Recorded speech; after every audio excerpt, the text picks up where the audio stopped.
पहली गहरी खोज है कि ये सूत्र कहता है कि सभी सुखी रहें,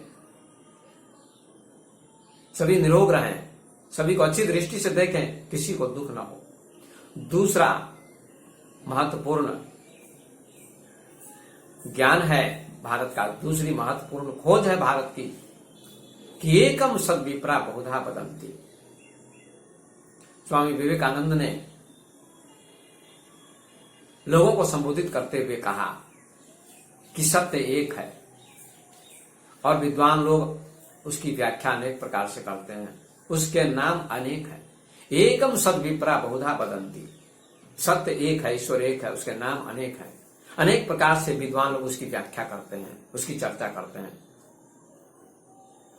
आपने सुना होगा कि हर देश में तू, हर वेश में तू, तेरे नाम अनेक तू एक ही है। सागर से उठा बादल बन के, फिर नहर बनी नदिया गहरी, तेरे नाम अनेक तू एक ही है। ये भारत के ऋषियों की खोज है, ये भारत की खोज है। एकम सद्विप्रा बहुधा वदन्ति, ऐसी बात न बाइबिल में है, ऐसी बात न कुरान में है। जो बात हमारे उपनिषदों ने की है, हमारे ऋषियों ने खोजी है कि एक ही सत्य सब में व्याप्त है, सब में समाया हुआ है, तो फिर किससे शत्रुता हो सकती है? सारा जगत अपना है। जब एक का ही बोध होगा, एको देवा सर्वभूतेषु गुढ़ सर्वव्यापी सर्वभूतांतरात्मा कर्माध्यक्ष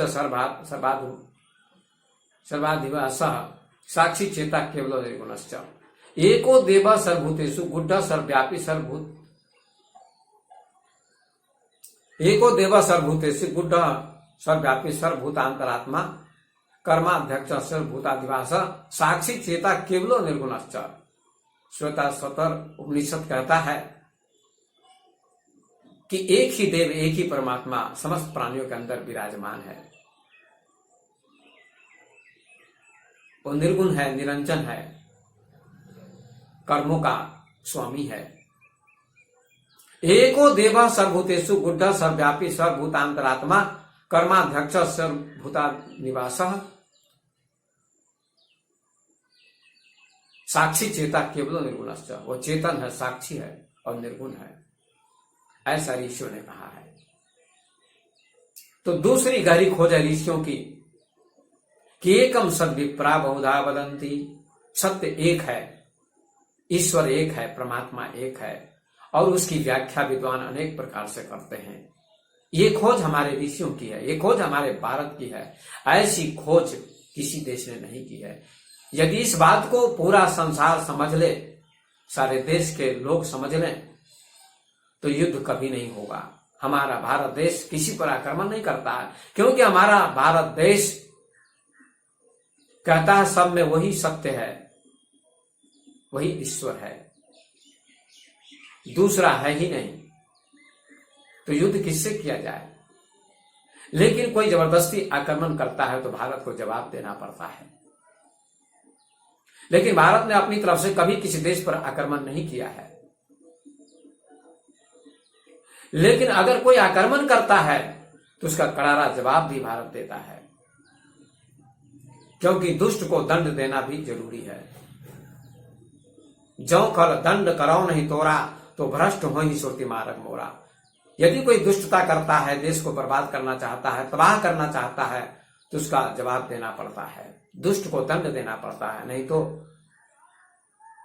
धर्म का मार्ग भ्रष्ट हो जाएगा, शास्त्र का मार्ग भ्रष्ट हो जाएगा। ऐसा तुलसीदास जी ने भी कहा है। इसलिए भारत के ऋषियों की खोज है कि सत्य एक है, सब में एक को देखना चाहिए, पशु में, पक्षी में, स्त्री में, पुरुष में, बच्चे में, समस्त प्राणियों में एक ही परमात्मा की सत्ता है, एक ही परमात्मा विराजमान है। एको देवा सर्वभूतेषु गुढ़ सर्वव्यापी सर्वभूतांतरात्मा कर्माध्यक्ष सर्वभूताधिवास साक्षी चेता केवलो निर्गुणश्च। कितना सुंदर श्लोक हमारे ऋषियों ने लिखा है। श्वेताश्वतर उपनिषद में ये श्लोक लिखा गया है। तो भारत की दूसरी गहरी खोज है कि सत्य एक है और सबके अंदर वह सत्य है, वह दो नहीं एक है। एक की ही अनुभूति सब में होनी चाहिए। समस्त प्राणियों में एक का दर्शन करना चाहिए। ईशावास्यमिदं सर्वं यत् किंच जगत्यां जगत तेन त्यक्तेन भुंजिता मां गिरद का सुचित धनम।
तो भारत के ऋषियों ने बड़ी गहरी खोज की है। पहली खोज के संबंध में मैंने आपसे कहा कि ऋषियों की बहुत बड़ी देन है। उन्होंने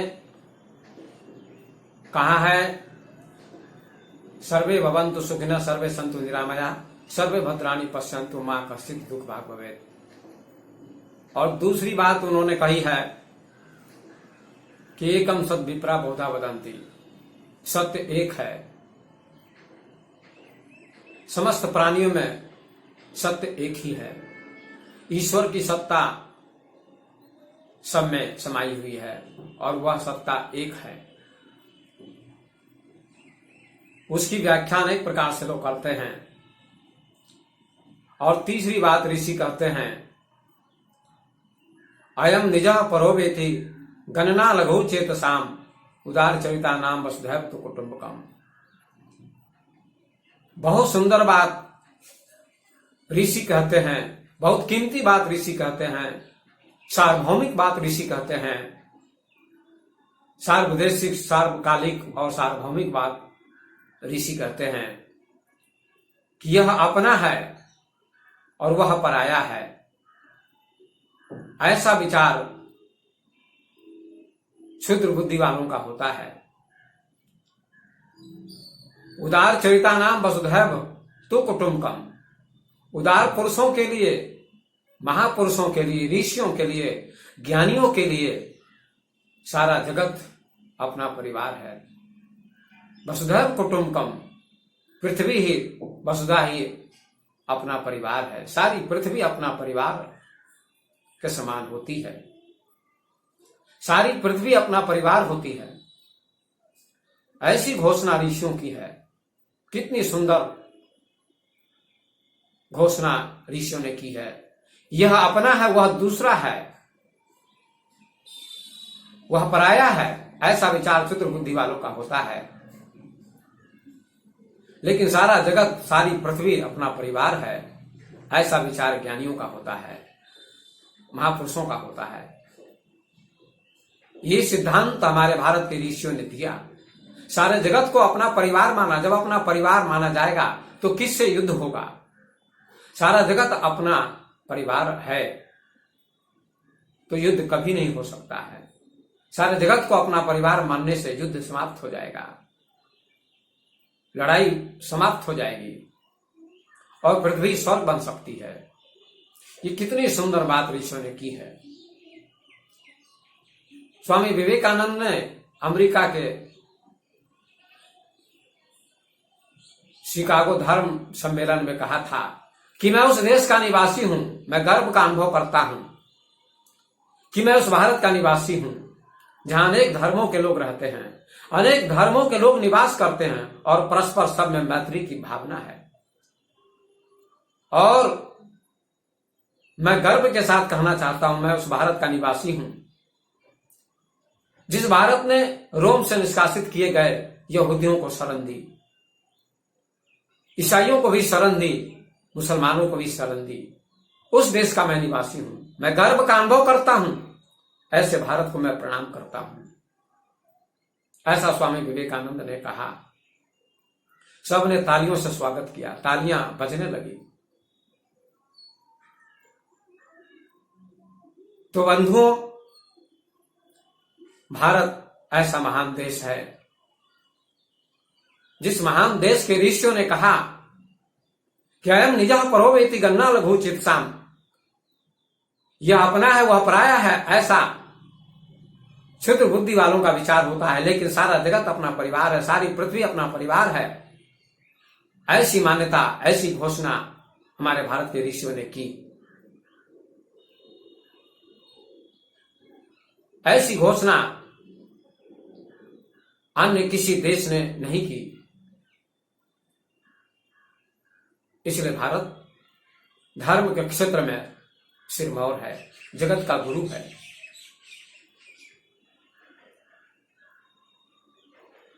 पश्चिम ने, अमेरिका ने, इंग्लैंड ने वैज्ञानिकों को जन्म दिया। न्यूटन को, आइंस्टीन को, प्लांक को, माइकल फैराडे को, अन्य बहुत सारे वैज्ञानिकों को जन्म दिया जिन्होंने पदार्थ की खोज की, जिन्होंने टेक्नोलॉजी का विकास किया। लेकिन भारत ने अध्यात्म की खोज की, सत्य की खोज की। यद्यपि दोनों की आवश्यकता है, लेकिन धर्म, अध्यात्म हमारे जीवन का चरम बिंदु है, जीवन का लक्ष्य है, जीवन का गंतव्य है।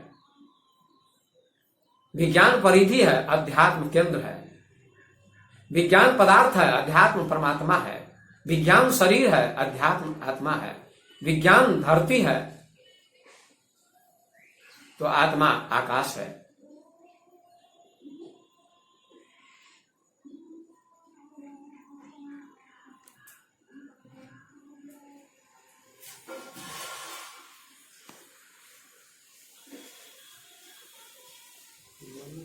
विज्ञान परिधि है, आत्मा केंद्र है। इसलिए हमारे भारत के ऋषियों ने केंद्र की बात की। अंतिम लक्ष्य केंद्र है, सत्य है। इसलिए विज्ञान से अध्यात्म की यात्रा होनी चाहिए।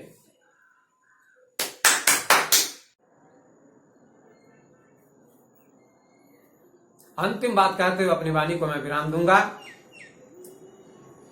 भारत के एक महान दार्शनिक ओशो ने कहा है कि भारत सिर्फ एक भूमि खंड नहीं है। भारत ऋषियों की तपहपूत ऊर्जा का नाम है। भारत एक सनातन यात्रा है। भारत का न कभी जन्म हुआ, न कभी भारत मरेगा। भारत न कभी जन्मा है और न कभी मरेगा। अर्थात भारत सनातन की यात्रा है, ऐसा ओशो ने कहा है। और ये बात सत्य है। भारत ऋषियों की तपहपूत ऊर्जा का नाम है। यह केवल भूमि खंड नहीं है। यहां के ऋषियों ने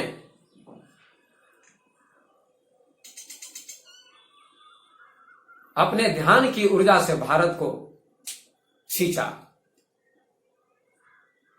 यहां का कण कण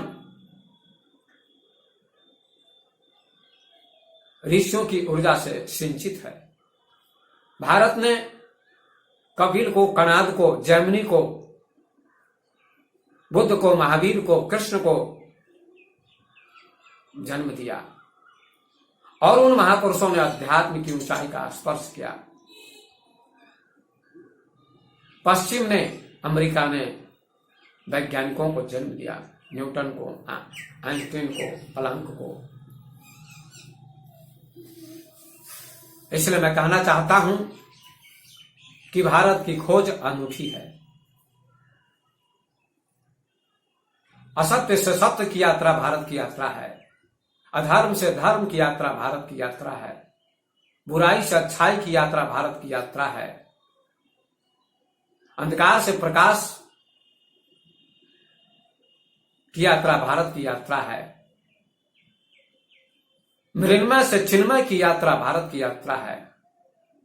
धरती से आकाश की यात्रा भारत की यात्रा है।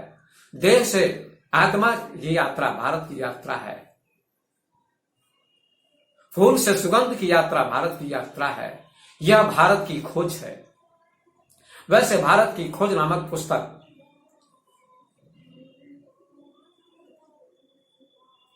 कई प्रकाशित हो चुकी हैं, कई पुस्तकें प्रकाशित हो चुकी हैं। भारत के प्रथम प्रधानमंत्री पंडित जवाहरलाल नेहरू ने भी भारत की खोज नामक पुस्तक लिखी है।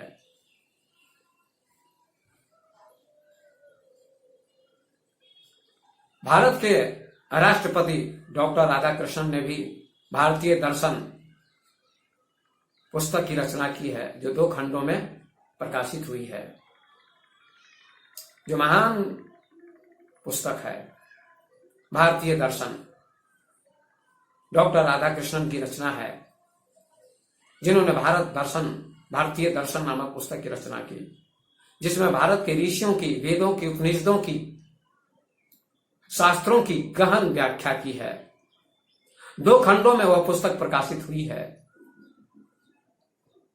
उस पुस्तक में भी भारत की ही चर्चा की गई है। भारत की खोज की चर्चा की गई है। भारत की क्या खोज है, भारत के ऋषियों ने क्या खोजा है, भारत के ऋषियों की क्या खोज है। और भारत के महान दार्शनिक ओशो ने भी नए भारत की खोज नामक पुस्तक की रचना की है। उसमें भी भारत की भूरी भूरी प्रशंसा की गई है। इसलिए मैं आप सबसे कहना चाहता हूं, भारत के वासियों से कहना चाहता हूं कि हमारा भारत देश बहुत महान देश है। विश्व का गुरु है। धर्म के क्षेत्र में, धर्म के जगत में, अध्यात्म के जगत में विश्व का गुरु है।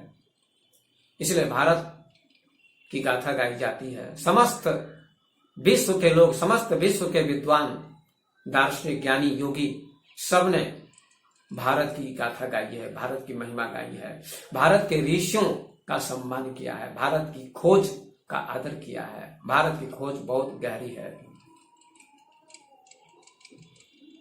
इसीलिए तो लोग गाते हैं विद्यालयों में, ओ भारत देश है मेरा, ओ भारत देश है मेरा, जहां सत्य अहिंसा और धर्म का पग पग लगता डेरा। ओ भारत देश है मेरा, जहां सत्य अहिंसा और धर्म का जहां सत्य अहिंसा और धर्म का पग पग लगता डेरा, वो भारत देश है मेरा।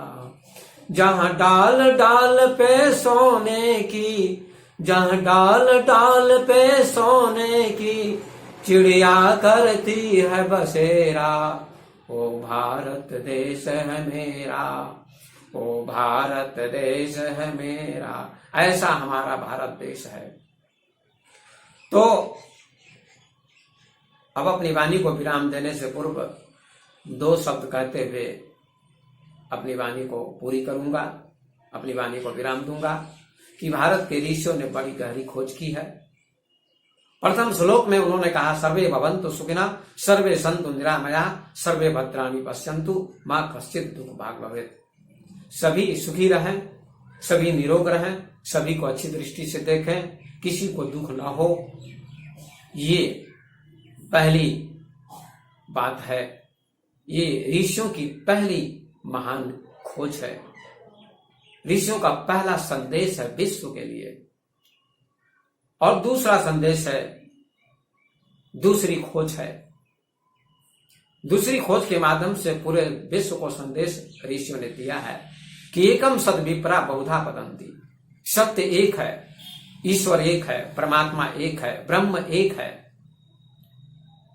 और उसके नाम अनेक हैं। उसी एक सत्य की व्याख्या विद्वान अनेक प्रकार से करते हैं। और तीसरी बात कहा, सारा जगत अपना है। तो इन 3 बातों की मैंने व्याख्या की। भारत की गहरी खोज है, भारत के ऋषियों ने महान खोज की है सारे जगत के कल्याण के लिए, सारे जगत के हित के लिए। तो मैं